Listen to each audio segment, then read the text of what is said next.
Everyone, आज हम बात करेंगे sexual reproduction in flowering plants के next part post fertilization event के बारे में। देखिए, पोस्ट फर्टिलाइजेशन इवेंट का क्या मतलब है।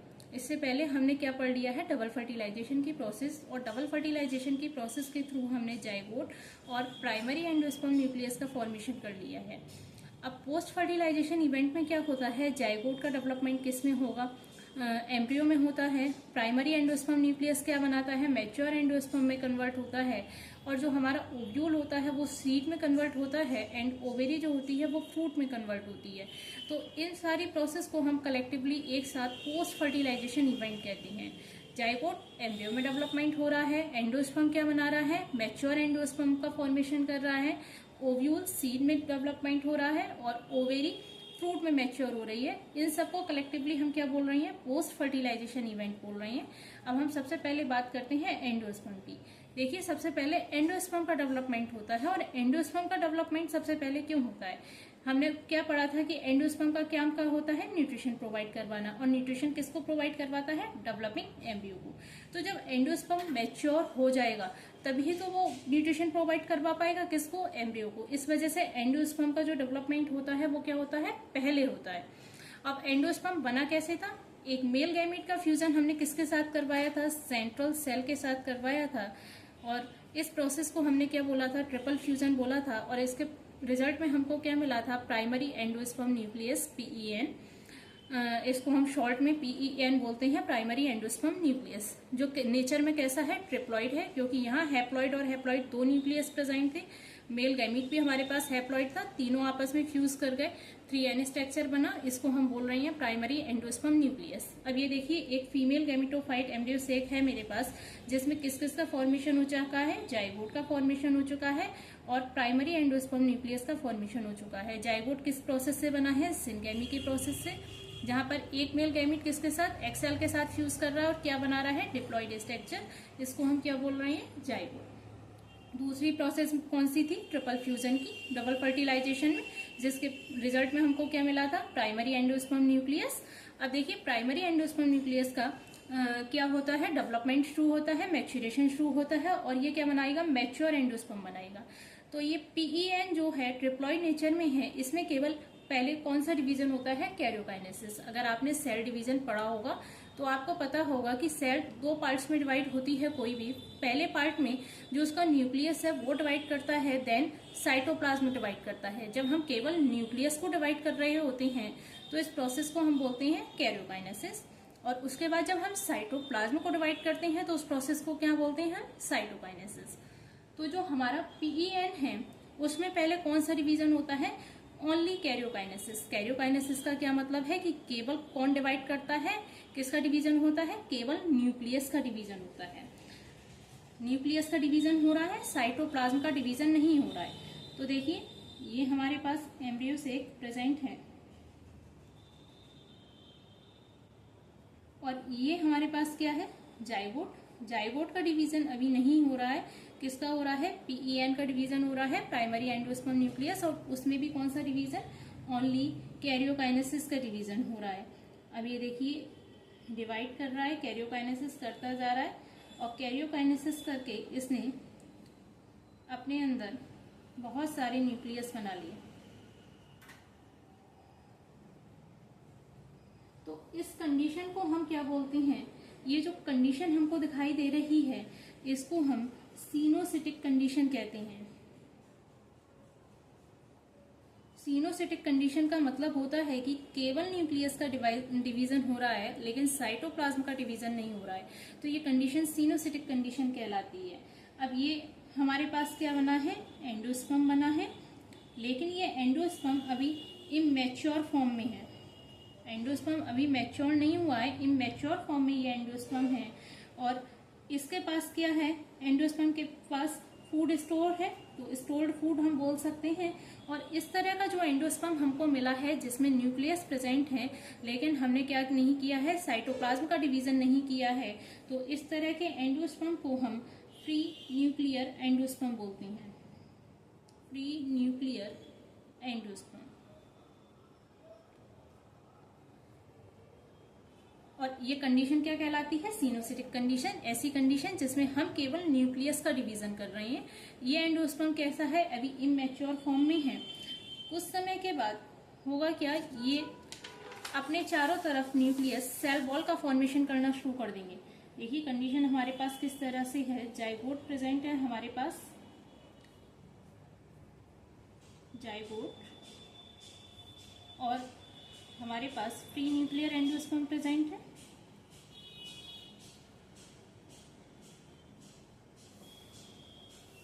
कुछ समय के बाद होता क्या है, ये न्यूक्लियस अपने चारों तरफ किसका फॉर्मेशन शुरू कर देते हैं? सेल वॉल का। चारों तरफ किसका फॉर्मेशन कर रही हैं? सेल वॉल का फॉर्मेशन करना शुरू कर दे रही हैं।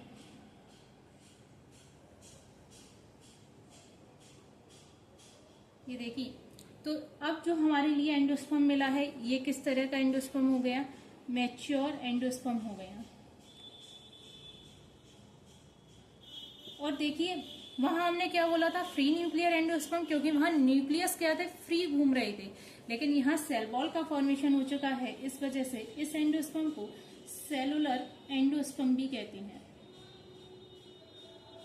ये एंडोस्पर्म क्या कहलाता है? सेलुलर एंडोस्पर्म कहलाता है। अब देखिए एंडोस्पर्म का क्या काम होता है? डेवलपिंग एम्ब्रियो को न्यूट्रिशन प्रोवाइड करवाना। तो ये अगर हम बात करते हैं कोकोनट की, किसकी? कोकोनट की। तो कोकोनट में जो हम क्या करते हैं? पीते हैं, है ना? पीते क्या है? Coconut water. तो कोकोनट वाटर क्या है?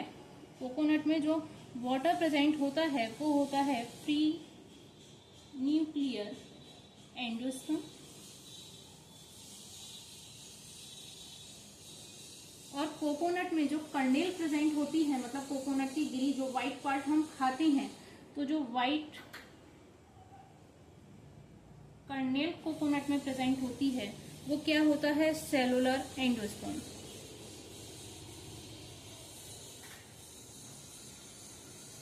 ये याद रखना है कि कोकोनट में वाटर क्या है? फ्री न्यूक्लियर एंडोस्पर्म है, जबकि व्हाइट कर्नेल, उसकी जो गिरी होती है, वो सेलुलर एंडोस्पर्म होती है। अब देखिए कुछ ऐसे सीड्स होते हैं जिसमें एंडोस्पर्म क्या होता है? कंप्लीटली कंज्यूम कर लिया जाता है। एंडोस्पर्म डेवलपिंग एम्ब्रियोज के द्वारा क्या कर लिया जाता है? एकदम से कंज्यूम कर लिया जाता है। तो ऐसे सीड्स में क्या रहता है? एंडोस्पर्म बिल्कुल खत्म हो जाता है। तो ऐसे सीड्स कौन कौन से हो सकते हैं? जो डाइकोटिलेडन वाले सीड होते हैं, पी हो सकता है, ग्राउंड नट हो सकता है। जो डाइकोट सीड होते हैं उनमें एंडोस्पर्म क्या कर लिया जाता है? एकदम कंप्लीटली कंज्यूम कर लिया जाता है। लेकिन कुछ ऐसे भी सीड्स होते हैं जो क्या नहीं करते हैं? एंडोस्पर्म को कंप्लीटली कंज्यूम नहीं करते हैं, तो उनमें एंडोस्पर्म बना रहता है। और ऐसे और कौन से सीड हमें देखने को मिलेंगे? Monocotyledon seed. अब हम बात करते हैं नेक्स्ट एम्ब्रियो के बारे में। हम बात कर रहे हैं एम्ब्रियो के बारे में। हमने किसका डेवलपमेंट कंप्लीट कर लिया है? एंडोस्पर्म। एंडोस्पर्म मैच्योर हो चुका है। एंडोस्पर्म का काम क्या है? न्यूट्रिशन प्रोवाइड करवाना। किसको? डेवलपिंग एम्ब्रियो को न्यूट्रिशन प्रोवाइड करवाना। तो देखिए ये जाइगोट हमारे पास प्रेजेंट है, और जाइगोट किस तरह की कंडीशन में है? 2n कंडीशन में हमारे पास जाइगोट प्रेजेंट है। 2n कंडीशन है और जाइगोट प्रेजेंट है। जाइगोट क्या बनाएगा? एम्ब्रियो का फॉर्मेशन करेगा। अब इस जाइगोट में डिवीजन होता है माइटोसिस डिवीजन। माइटोसिस डिवीजन करके ये सेल्स दो पार्ट्स में डिवाइड होती हैं। एक सेल से दो सेल का फॉर्मेशन हो जाता है। अब यहाँ ऊपर वाली जो सेल होती है उसको हम सस्पेंसर सेल बोलते हैं, और जो नीचे वाली सेल है इसको हम एम्ब्रियोनल सेल बोलते हैं। अब देखिए नाम से समझ में आ रहा है कि फ्यूचर एम्ब्रियो का फॉर्मेशन किससे होगा? एम्ब्रियोनल सेल से होगा। फ्यूचर सेल का फॉर्मेशन किससे होगा? एम्ब्रियोनल सेल से होगा। अब ये सस्पेंसर सेल का क्या काम है? देखिए ये सस्पेंसर सेल माइटोसिस डिवीजन के ही थ्रू डिवाइड करती है, और डिवाइड करने के बाद लगभग 8 से 10 सेल लॉन्ग सस्पेंसर क्रिएट कर देती है।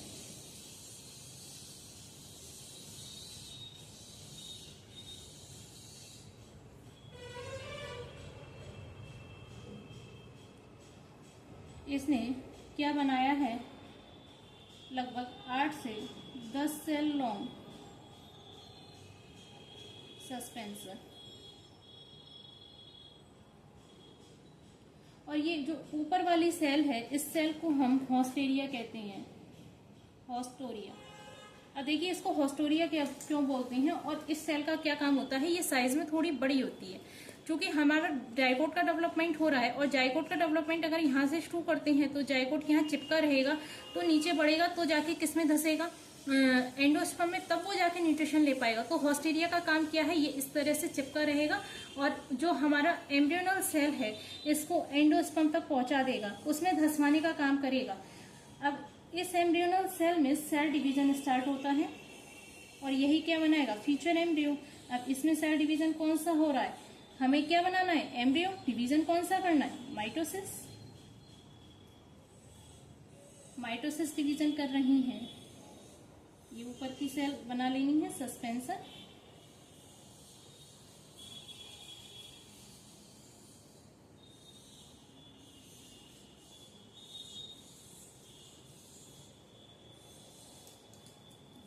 ये हमने क्या बनाया, ये सेल पहले डिवाइड करती हैं माइटोसिस डिवीजन के थ्रू और डिवाइड करके ग्लोब्यूलर एम्ब्रियो का फॉर्मेशन कर लेती हैं। कौन से एम्ब्रियो का, ग्लोब्यूलर एम्ब्रियो का। ऊपर वाली सेल हॉस्टेरिया और ये बीच में जो सेल्स दिखाई दे रही हैं ये क्या है, सस्पेंसर सेल है। और ये ग्लोब्यूलर सेल कितनी सेल स्ट्रक्चर बनाता है, 8 सेल स्ट्रक्चर का फॉर्मेशन करता है। मतलब 8 सेल स्ट्रक्चर, जब इसमें 8 सेल बन जाती हैं तब इस फॉर्म को हम क्या कहते हैं, ग्लोब्यूलर एम्ब्रियो। ये लगातार डिवाइड करता रहता है, कौन से डिवीजन के थ्रू, माइटोसिस डिवीजन के ही थ्रू। और माइटोसिस डिवीजन के थ्रू डिवाइड करने के बाद लगातार ये ग्लोब्यूलर एम्ब्रियो कन्वर्ट हो जाता है हार्ट शेप एम्ब्रियो में। ग्लोब्यूलर एम्ब्रियो किस में कन्वर्ट हो गया, हार्ट शेप एम्ब्रियो में कन्वर्ट हो जाता है।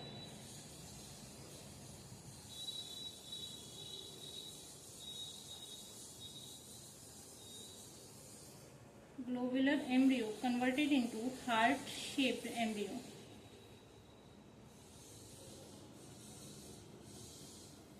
और ये हार्ट शेप एम्ब्रियो लगातार डिवाइड करता है और कन्वर्ट हो जाता है मैच्योर एम्ब्रियो में।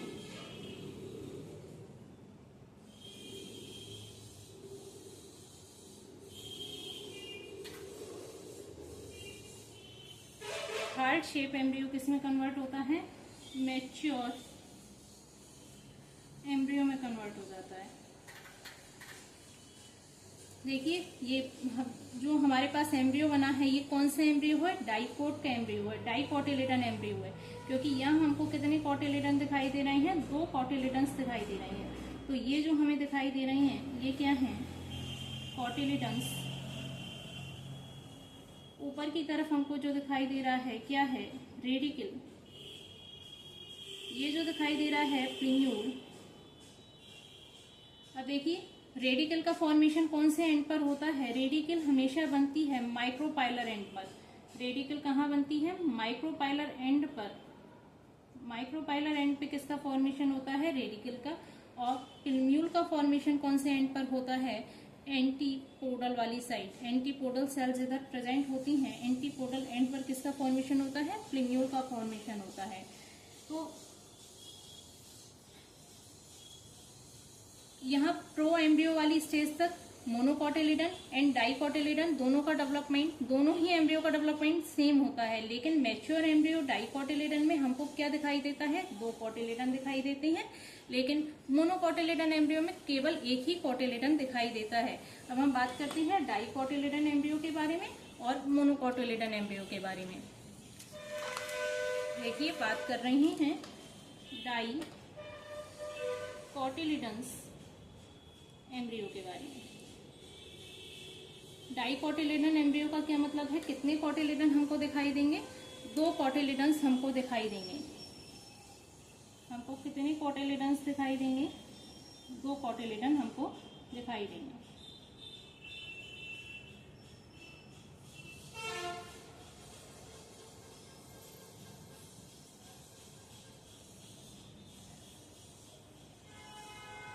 ये क्या बनाया है, इसमें हम कितने कोटिलिडन दिखाई दे रहे हैं, 2 कोटिलिडन दिखाई दे रहे हैं।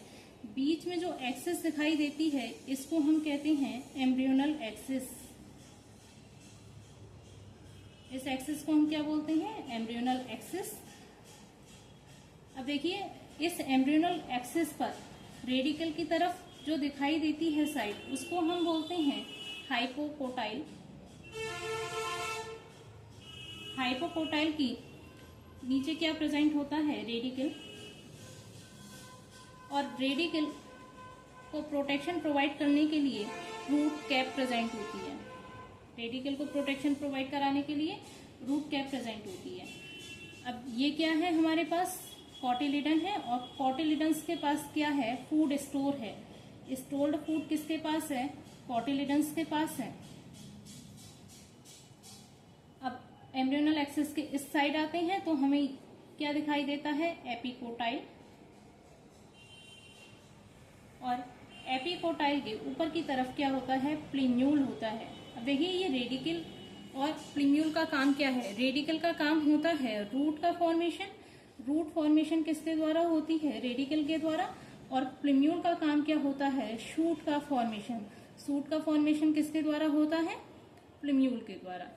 तो ये किसका हमने बात करी है? डाइकोटिलिडन एम्ब्रियो के बारे में। क्या क्या प्रेजेंट होता है? एम्ब्रियोनल एक्सिस, रेडिकल प्रेजेंट होता है, रेडिकल के ऊपर की तरफ हाइपोकोटाइल, एंड रेडिकल को प्रोटेक्शन प्रोवाइड करने के लिए रूट कैप प्रेजेंट होता है। रेडिकल का काम क्या होता है? रूट फॉर्मेशन करने का। कॉटिलिडन्स प्रेजेंट होते हैं जिसमें फूड स्टोर होता है। फूड स्टोर, फूड कहाँ से आया है कॉटिलिडन के पास? एंडोस्पर्म से आया है। एंडोस्पर्म का फूड जब सारा इसने क्या कर लिया? कंजर्व कर लिया, तो कॉटिलिडन्स कैसे डेवलप हुए? 2 कॉटिलिडन डेवलप हुए हैं और इनके पास स्टोर्ड फूड प्रेजेंट है। दूसरा हमारे पास क्या प्रेजेंट होता है? प्लीम्यूल। और प्लीम्यूल से किसका फॉर्मेशन होता है? शूट का फॉर्मेशन होता है। अब हम बात कर रहे हैं मोनोकॉटिलिडन एम्ब्रियो के बारे में, या फिर मोनोकॉट एम्ब्रियो। देखिए, मोनोकॉट एम्ब्रियो का क्या मतलब है? यहाँ केवल क्या प्रेजेंट होगा? Only 1 cotyledon. क्या प्रेजेंट होगा? Only 1 cotyledon. केवल एक ही कॉटिलिडन प्रेजेंट होगा।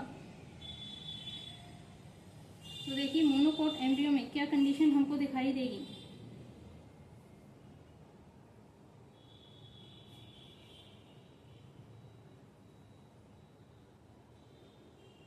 केवल एक ही कॉटिलिडन प्रेजेंट है मोनोकोट में। ठीक, ये क्या बनाया है? एम्ब्रियोनल एक्सिस,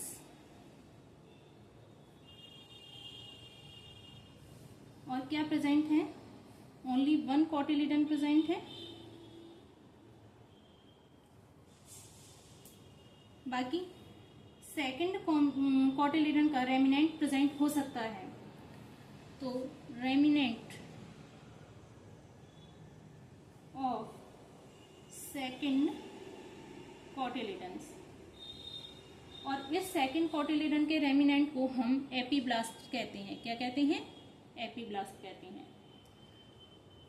अब देखिए, ये क्या है? Embryonal axis. तो एम्ब्रियोनल एक्सिस पर क्या क्या प्रेजेंट होगा? Radical and प्लीम्यूल। तो नीचे की तरफ क्या प्रेजेंट होती है? रेडिकल। और रेडिकल के ऊपर की तरफ क्या प्रेजेंट है? हाइपोकोटाइल। इधर की तरफ क्या प्रेजेंट होगा? प्लीम्यूल। और ये क्या है? एपिकोटाइल। एपिकोटाइल के ऊपर की तरफ प्लीम्यूल का फॉर्मेशन है। अब जो डाइकॉट का रेडिकल था वो किससे कवर्ड था? रूट कैप से प्रोटेक्शन प्रोवाइड करवा रहा था। यहाँ पे रेडिकल को कौन प्रोटेक्शन प्रोवाइड करवाता है? एक कैप लाइक स्ट्रक्चर प्रेजेंट होता है, और इसको हम कहते हैं कोलेराइजर। इसको हम कहते हैं कोलेराइजर। क्या है? कैप लाइक स्ट्रक्चर है। प्लीम्यूल को भी यहाँ प्रोटेक्शन प्रोवाइड करवाया जाता है, और लीफ लाइक स्ट्रक्चर प्रेजेंट होता है जिसको हम बोलते हैं कोलियोपटाइल। क्या बोलते हैं? कोलियोपटाइल। और ये क्या है? लीफ लाइक स्ट्रक्चर है जो प्लीम्यूल को प्रोटेक्शन प्रोवाइड करवाता है। तो ये क्या पढ़ा हमने? मोनोकॉटिलिडन का स्ट्रक्चर। देखिए, कुछ ग्रासेस फैमिली ऐसी होती हैं जिसमें इस कॉटिलिडन को हम स्पूटेलम के नाम से भी जानते हैं। कुछ ग्रासेस में हम इस कॉटिलेडन को क्या कहते हैं, स्कूटेलम कहते हैं। तो ये मोनोकॉट एम्ब्रियो के बारे में था। उम्मीद करती हूँ आपको पसंद आया होगा। Thank you.